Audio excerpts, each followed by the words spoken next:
I'm out here in Azle, Texas. I took a break for I'm about to leave anyway. It's about 4:30, 5, something like that.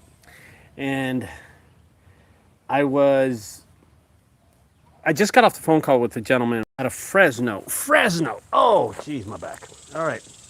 Out of Fresno, he was talking about he's got this huge job where they told him to take down walls and tear down stuff. And he's kind of asking me, he sent me pictures and stuff, and I can't share the pictures with y'all because I'm doing a live video, but it gave me the opportunity to do a live video and kind of talk to you about the project. He's afraid to do it. He's afraid that tackling a big job like this is not for him. It's not a job that he can accomplish. It's not a job that he should do, right? And I told him, I said, listen, there comes times in the past where I saw these big old projects and the opportunity for me was impossible. It was just, I saw these jobs and I said to myself, wow, these jobs are just too big. It's too big for me. I don't know if I can handle it. And with that, let me tell you guys, whenever y'all come across a huge job, something that you don't think you can do, you got to have some points in your mind and thinking.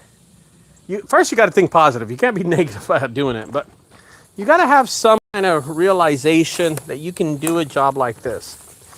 And I look at a job and I think of five things. So let's go through those 5 things, how my cycle works. So about 2 weeks ago, we had this $29,000 job of Joanne's in Fort Worth, Texas. The bid was like 35. I didn't get it at 35. I got it at 29. It doesn't matter. And it was done in 2.5 days. 2.5 days it took me. And the first day we didn't really work much. Second and third day we worked really hard. But listen, when I came across a job like this, I'm looking at it like, holy moly, this thing's huge. But let's look at the first thing I observe. I look at the job and I look around and I say to myself, what does this job entail? What am I going to use? What kind of machinery? What kind of dumpsters? What kind of trailers? How many employees? I first observed the situation like, is it possible for me to do a job like this? That's the first thing I do. I observe everything. As soon as I got this job for the estimate, I knew I could do the job. It wasn't something that I was I did not get scared of it. I knew I could do a job like this, and I knew I was very capable of knocking out a huge job like this. I knew I could. I saw an opportunity to do this job so much quicker than other people could in this industry. And I said to myself, okay, first, what's it going to take to do this job? How much machinery? How many dumpsters? How many trailers? Am I going to subcontract people? Am I going to do the job myself? How many trailers? How many First thing. All right. Second thing that I always do is communicate with my people. Anybody who I subcontract, anybody that I hire to do a job like this, anybody who's going to be working with me on this, it's communication is so important. And I communicate, the most important thing is how much they're going to get paid. But second, what are they going to actually do for me at this job site? Like what kind of work, what kind of manual labor are they going to do themselves at this job site? That's something that's really important to me, that they're clear of how much work they're going to put into a job like this, okay? Communication is so important. So, number one, I see what it's going to take to do this job. I see all the equipment. Number two, communication for this job. Like I communicate with them, okay? Number three is plan it all out. Plan it all out the day of the clean out. I got to plan this thing out. I got to prepare myself to plan it out. And that's a big one. 1 and 2 are okay, but But the third one is to plan it out really, really good. Plan it out where I can be efficient.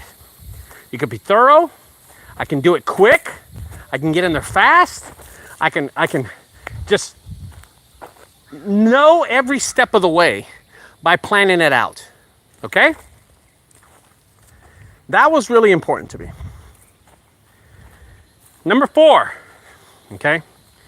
Now, number 4, you might think it's not a big deal. But number 4 is a big deal to me.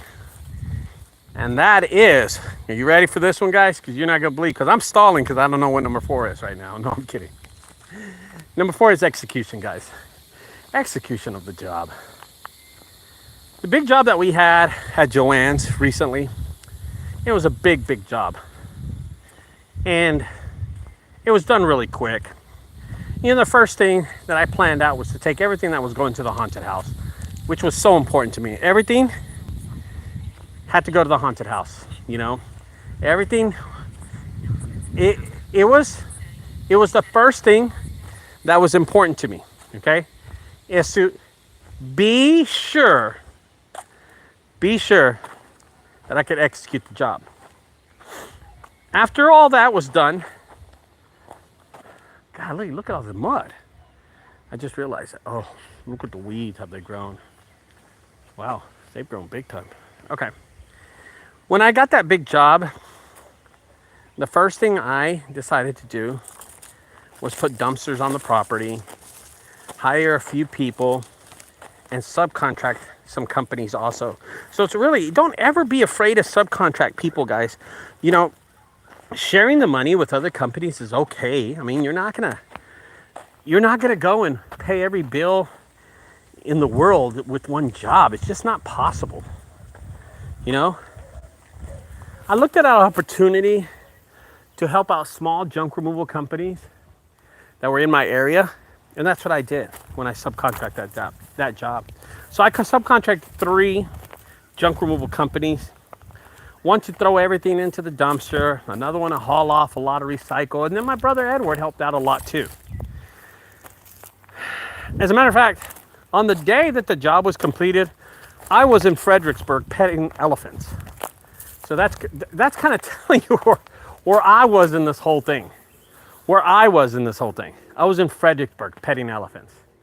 Isn't that crazy? I wasn't even there when the job got completed. But it did. The opportunity to do a huge job, don't turn it down. Don't be scared.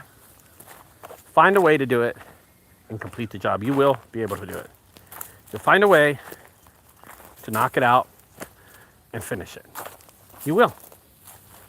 You know why? Because the ability that you have inside you is unprecedented for other people to understand on how hard you work, if you're a hard worker, and how you can do a job like that. Yeah. Most people aren't going to understand your worth ethic and how you work and how you go about your business. But I'm going to tell you, you got to believe in yourself when you get these jobs, that you can actually do it. When I get these jobs, I always believe in myself. I can do it, Ricardo. I can knock it out. I can be efficient. Just get it. Let's get paid. And that's what happened. You know what's funny about that? I knocked out that big job. Then I had a $5,500 job and a $2,000 job in the same week. Isn't that funny? Well, it's not funny. It's just weird. So with that, I'm going to tell you that, guys, don't be scared to tackle those big jobs. Sometimes they come in spurts. Sometimes you'll never get them because your pricing too high. Anyway, guys, I'll talk to y'all later. I hope y'all subscribe. Have a great Sunday. I'm going to get out of here. There's my container there. There's my container home. That's pretty cool. Not a lot of people can say that. They have 3 container homes, right? On a big ass property. Shit. I wonder how much tax is going to be. All right, guys. See y'all later, man. Bye-bye.